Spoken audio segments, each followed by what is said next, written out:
Hey, it's Jackie Eister coming to you from Indianapolis, Indiana. I have with me Under Surveillance, and I have Eve Marcum Atkinson, Phil Hatfield, and X. Hi, guys. How are you? Great. Hey. Hey. Anyway, can you guys tell me a little bit about the band, where you guys are all from? When and where did you start the band? Well, I joined the band in January of 2015, but Phil, X, and Randy been playing together since they were in high school. Mm-hmm. When did the band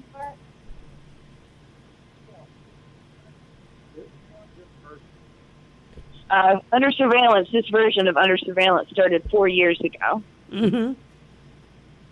And we've been working on a number of original works predominantly written by Phil Hatfield, but everybody works on developing the sonic. Mm-hmm. And so it's a definite band venture. And we've been playing out quite a bit. We're actually starting to work on music for our third album. Wow, that's cool. Now, Where do you all hail from? Charleston, West Virginia. Oh, wow. That's beautiful. Beautiful area. Now, do you guys come from musical families? And when did you start playing or singing? I come from a nerd family. I come from a family of nerds. Okay. But there's a little bit of musical inclination there. My brother plays guitar. My mom was in a band back when she was in high school. Mm-hmm. And what about you guys? This is X. I came from a very musical family. My father was in a bluegrass band. He sang tenor and played the mandolin. And my mother was also very musical. Wow. I was about 16, 17. Cool. Okay, and what about Phil? Oh, this is Phil. No, I didn't come from a musical family. I had a cousin from Columbus, Ohio, who was in music and had actually toured with a couple of major acts in the 70s. Mm-hmm. And he was a player and singer. And he really kind of drew me into the music scene. So I started taking piano when I was 8. That didn't last very long. And I took up guitar shortly afterwards.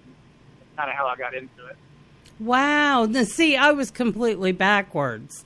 I tried guitar first, and I just couldn't do nothing with it. Picked up organ and keyboard naturally. Tried to take lessons. I was better off because it seemed like I had a better ear. I'm sure you do the same thing, where you can listen to a song and sit down and work out the notes. Well, I mean, I had some training. I mean, I took lessons for several years. The longer I played, the better the ear got, and I found that I tended to rely on the ear more than the training. I look back now in retrospect and kind of regret that. I should have had more discipline, but it was easier for me to play by ear than read music. I think that's the way it is for a lot of musicians. Yeah, I have to agree with that. Yes, absolutely. Well, you know what? What ages did you guys start? Like 5, 6 years old, or was it a little bit later in life that you guys started as far as music goes? I did take a few music-related classes in elementary school, but I really didn't start singing out until just a few years ago. Mm-hmm. So I'm a bit of a late bloomer. Yeah, but you really can't tell it. Not at all, really, because you guys have some really great music.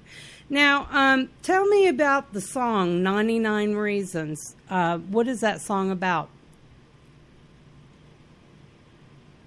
Well, Phil wrote that song about the end of a relationship. Sometimes we end up justifying our people's actions in our lives. We just keep justifying what they do and justifying, and you end up counting the number of reasons you need in order to leave someone because you love them so much. You don't want to have to leave them, but eventually you just do. And so it took 99 reasons in that case. That song right there reminds me, because I listened to it a couple times. Actually, I listened to a lot of your stuff today. I tried to find as much as I could so I'd have a little bit better understanding. But that reminds me of Benatar meets Blondie. I don't know why, and it's two great sounds. But together, if Blondie and Pat Benatar had a daughter, she would sound just like you. Awesome. Thank you. That's a great compliment. Oh, no. The music is really great. You guys remind me of, you definitely have a serious 80s twist to your music. But I like the real rock appeal and that real strong. I like the guitar. I loved everything about the song. It was a really great song. Very well written. Very well written. So, Awesome. So tell me about Better Now. It is full of attitude, and I love it. Mm-hmm. Well, yeah, I kind of got that. What made you guys come up with Better Now? Better Now is actually it's one of my older songs. I wrote it several years ago, and it's basically sort of a post-adolescent, I finally got where I wanted to be with this person in this relationship kind of a song. It's a party song. Yeah, I can see that. I was laughing because I was listening to the way it was coming across because I was doing some things and I was put you guys on replay because I was working on some of your music, putting stuff together for you today, and I was like, wow, that's one of those that you could almost send somebody. You know what I mean? Someone that just did something and you're like, you know what, it's okay because I'm all better now. So I really like that. Can you tell me, huh? You might even think of it as a conquest song. You know what though? I like the actually I like the wording in it and just the way it came across. It kind of stood out. It was one of those that I almost wanted to send a few people I know. So, but I loved it. I really did. You guys are really, really great as far as songwriters go. Now, tell me about Breaking Point. Breaking Point provided a nice range of styles and sounds all within one song. I mean, we explored a little bit with a lighter sound as well as a harder sound all within the same song. I think it represents pretty much the spectrum of a number of our skill sets. What do you think, Jack? It's a good song. It's the two verses. The two verses, like the first and second verse, are very different musically. Mm-hmm. I think that's part of what Steve just said. It's kind of a neat song. It's kind of reminds me of a lot of things. Well, I noticed when I was listening today, you guys have like it seems like you guys come from different musical backgrounds as far as I think it was, what did I write down? In Better Now, it almost had like a punk undertone. Totally. So I was like, wow, listen to that. But I love the way you're bringing things together because I think that shows your creativity and it shows just how far out you can reach. And I loved it. I just wanted to tell you, your music is really good. And I for one, cannot wait. I'm hoping and praying that we can actually come out to the concert because I'm looking so forward to meeting everybody and hanging out and getting to know you guys. And I'm so looking forward to introducing your music to the people that listen to my podcast, and which you're going to be, going out to quite a few people. And I'm really looking forward to that. I love sharing new music and I love sharing great music. And that's one reason why when I go searching for bands, you know, it's a lot harder than what it seems. A lot of times I'll find people that are not interested. And actually, Jessica was pushing you guys right off the bat. She goes, you have got to hear Under Surveillance. So the first time around, I went and listened, and I tried getting a hold of you guys, didn't get anything. Finally, I was like, oh, my God, Jessica, how do I do it? And finally, that's when I found you, Eve. I was like, thank God. But thank you, no problem. Oh, God. Thank you so much for reaching out to us. Oh, no, honey, it's no problem. I look so forward to meeting you guys and seeing you guys tear it up. So now, do you have any places that you're playing like around town that you could tell us about, or any upcoming gigs? We have a benefit concert coming up called Frets for Pets. Mm-hmm. To help raise funds for pet rescue here locally in Hurricane. Mm-hmm. And where's this going to be at? And what's the date and time? Valley Park Amphitheater in Hurricane, West Virginia. Oh, that even sounds pretty. It's a contact for Phil, X, and Randy. Okay, now tell me about Randy. I've got you guys. Now, who is Randy in the band? Randy is the drummer. Ah, and he's what, hon? He keeps the beats. Oh, okay. Now, is he also, I'm guessing, is also songwriter with you guys?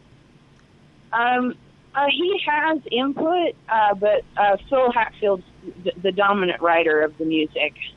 Okay. All right, that's cool. So, how did you guys find Jessica? How did you guys come to Seasons Entertainment? This is a perfect example of how the internet can help connect people. Mm-hmm. And Jessica connected on the internet, and it just took off from there. Wow. She's gotten a really cool gig. Yeah, she's a really super girl. In fact, my husband was the first one to find Jessica, and I had talked to her, and I was trying to get some other interviews and stuff, and you guys were actually the first ones that we were discussing for me to be able to sit down and talk to. So I'm I am thrilled to death that I actually got to talk to you guys, because, boy, I'll tell you what, catching you is like catching water. So, did tell you about how we got signed in March? Yes, I would love to hear that. Well, Bill was contacted by a company called Factory Fast Records out of New York City. Mm-hmm. And they were very interested in our music, and they waited for us. I think they contacted you in January, right? They waited for us until we had our album ready and on the market, and waited for us to finish getting everything squared away that we needed to. And they were tickled pink, and so were we. Cool. That's the great stuff that people want to hear. Now, do you guys, where's your studio, and who are you recording out of?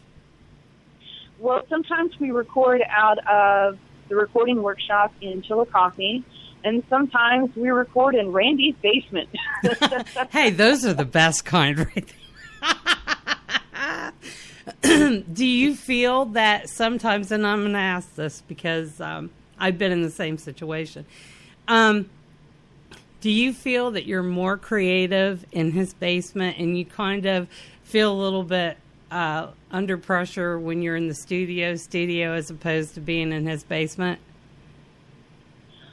I don't think we feel much pressure with either space, Mm-hmm. but I think we find our most creative moment when we're just working out the sound of things and developing them before we go to record. Like sometimes we'll go to X's place and we'll work on developing the sonic a little bit before we come to full band practice. Mm-hmm. And Phil usually comes in with a cool melody, and then we go from there. We build on it. He brings the foundation, and we finish painting the canvas. Oh, wow. That is so cool. Now, tell me, is there any bands, or give me each one of you guys, give me a band that is like one of your favorites that made you get into music, or also has something to do with the type of music you played today. That's a good question. Influences you say that are your most important there, X? For me, Rush has always been a great influence. And it was initially influenced when I first started playing, and then just kind of maintained through the years. And still love Rush. You know? Oh, yeah, I'm a big fan of Rush, so yes, I understand that. I know that we've got some definite influences by Foo Fighters and U2. Who else for you, Phil? Cheap Trick and Rush, without a doubt. Oh, yeah. Well, see, again, you guys, when coming together, though, you have that combination that really stands out. So, as far as a band, what would you say, what do you guys say that stands out about your band as opposed to other musicians and acts? What is it that you bring to the table? Fun. It's a fun show. It's got strong sound. You're going to love it. It's a fun show. That's cool. I would add that we try. We don't always do it. We're not perfect. But we try to sound as much like our recordings as we can when we're live. We actually put a lot of effort and a lot of thought and research into the gear, the equipment we use. We spend a lot of time rehearsing, so we try to be very polished and make it sound like what you hear when you're listening to it in the car on the TV. That's excellent. That's excellent. Thank you. Because a lot of times you hear a lot of different things, but you never hear that I've practiced until I can try to sound as much like my CD and give you exactly what it is that you came to hear. Thank you for that. That's a great. Thank you. I didn't expect that. The experience of seeing us live, you're going to get a more dynamic performance, but it stays very true to the recording. So you're not going to be let down in the least. Now, tell me about Rock and War. I'm sorry, we actually couldn't hear that one. I'm sorry, can you tell me more about Rock and War? August 27th? Yes, in Lewisburg. Yeah, sorry about that. That's okay. It's Lewisburg, yes. We're opening for Axis 5, who is a national act that I believe is on Universal distribution agreement. Mm-hmm. I'm losing you. They're just great guys. I really like their music. I've been spending a good bit of time getting to know their sound, and I think this is going to be a really fun show. They're very tight, professional guys, but they're just real nice, fun people to talk to. And so we're doing that, and we're going to have a set there. We'll be playing material from both albums, and maybe some new stuff that we won't hear on the albums yet. Mm-hmm. And that's going to be the bulk of it. I think Jessica also has arranged a meet and greet for me to do for book signings. I'm also an author, and I have a couple of books that are out there. Well, more than a couple.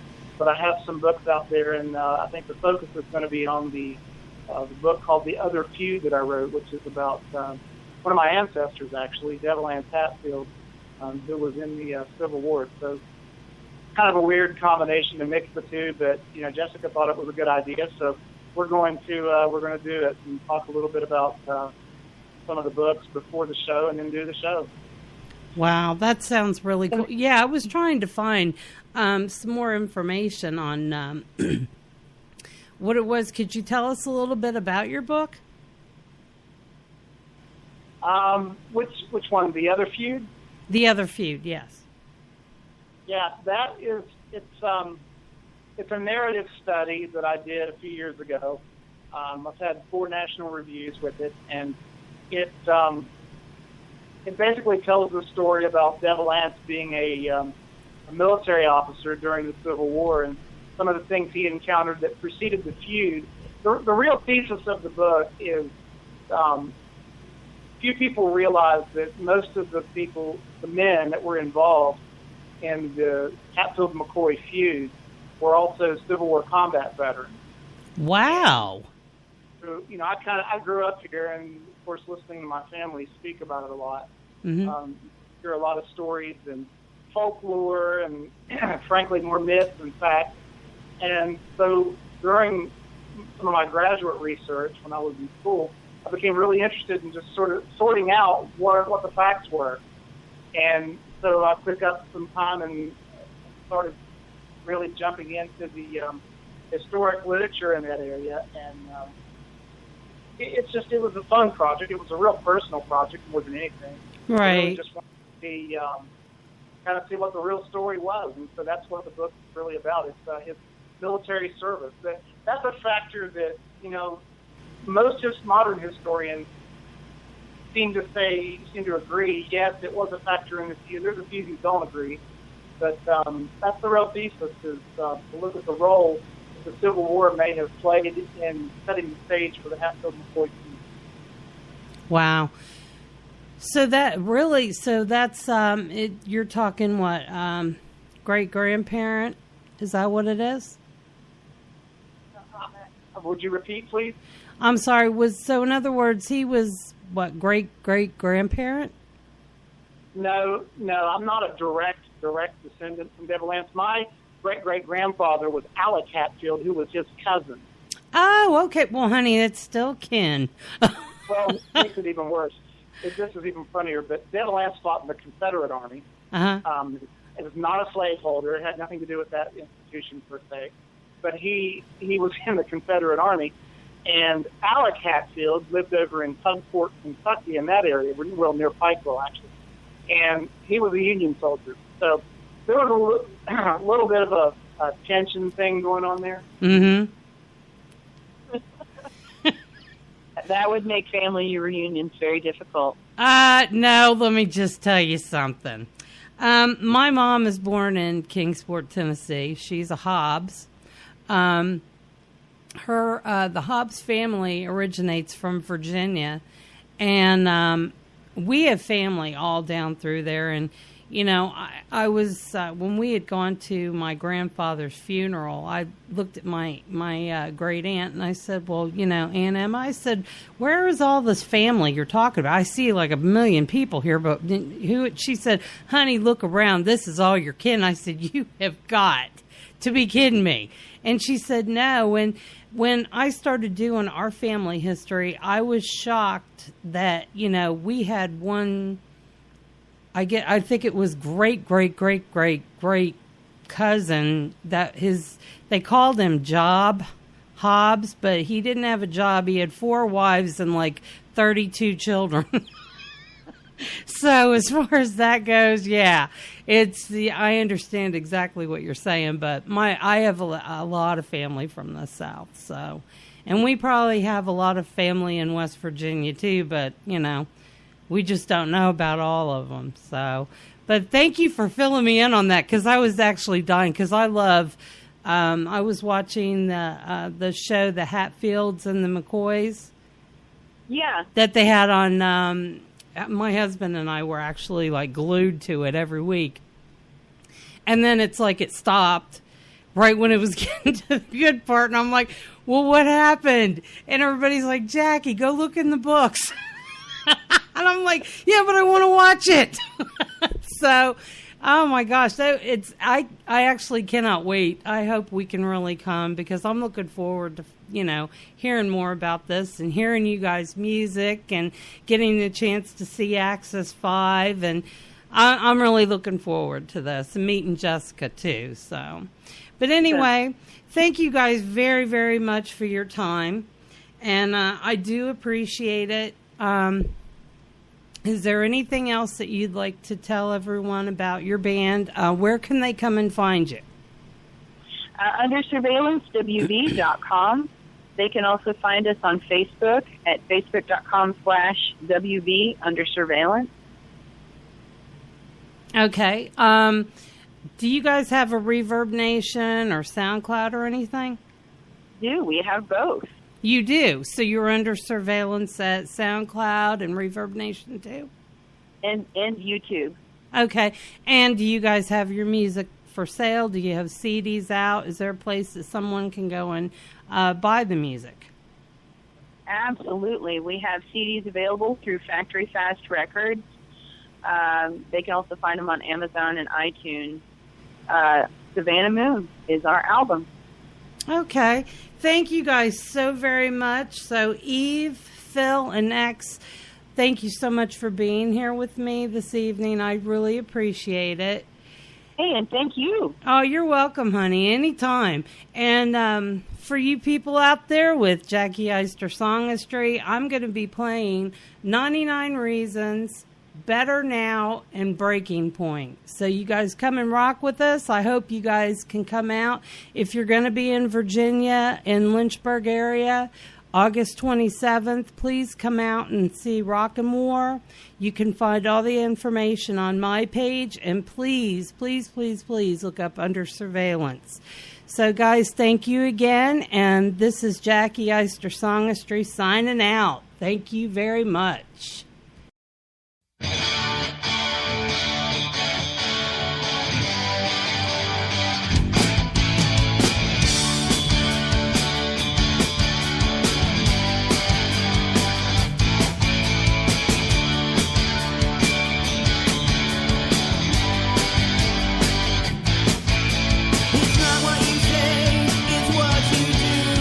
Show so don't feel it too. I won't be the one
Sometimes we just say we can't be